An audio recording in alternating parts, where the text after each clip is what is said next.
It's great to be joined here in the Aintree press room by the man who's going to be calling the big race on Saturday itself, the Grand National, Richard Hoiles.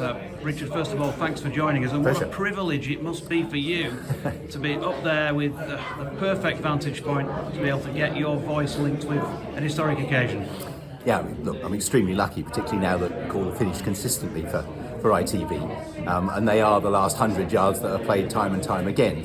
But in theory, the pressure for me is actually a little bit less than it is for a couple of my colleagues, because rather unusually, commentating on the Grand National is a team effort. There's three of us because the circumference of the track is so great that we couldn't possibly do it just off monitors and without the assistance of someone who can see through binoculars. So Mark Johnson and Ian Bartlett do various stages of the course, and by the time it gets back to me for the final time, hopefully we've only got a handful of horses that can win.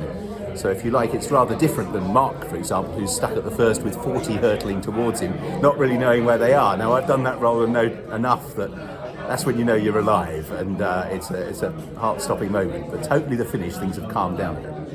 And with that finish, how much of those scenarios do you have in your head beforehand? You know, I've said this to you before, that I think your Denman call in the 2008 Gold Cup was just spot on, and another one here, the late great Sir Peter with that red rum call in '77. You know, those moments, they still make the hairs on the neck of your back of your neck stand on end.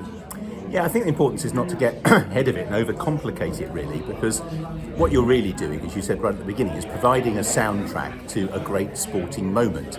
And quite often at the time, you don't think, oh, that's a fantastic bit of commentary. It's just that the commentary fits what people are seeing. And Sir Peter would be a great example of that. You know, you mentioned the red rum, never heard a reception like it at Liverpool, Dawn Run, the mare's beginning to get up, Desi's done it.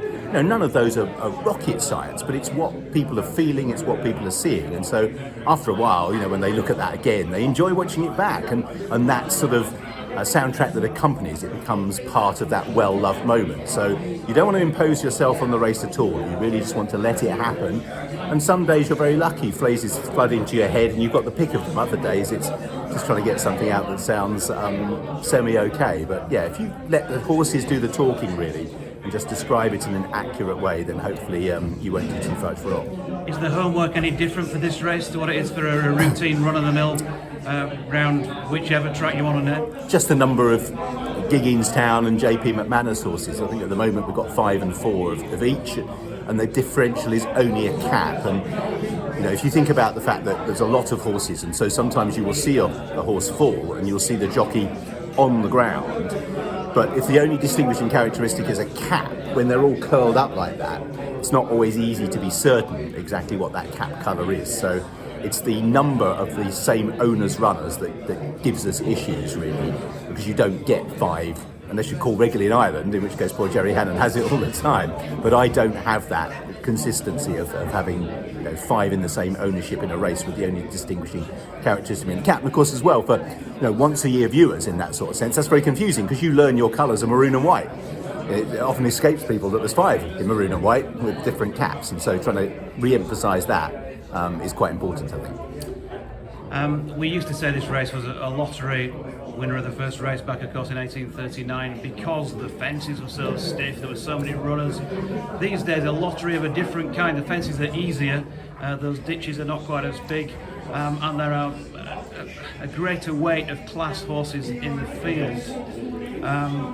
So, what I'm leading up to here is, whose name are you going to be calling home in front in the big race this year?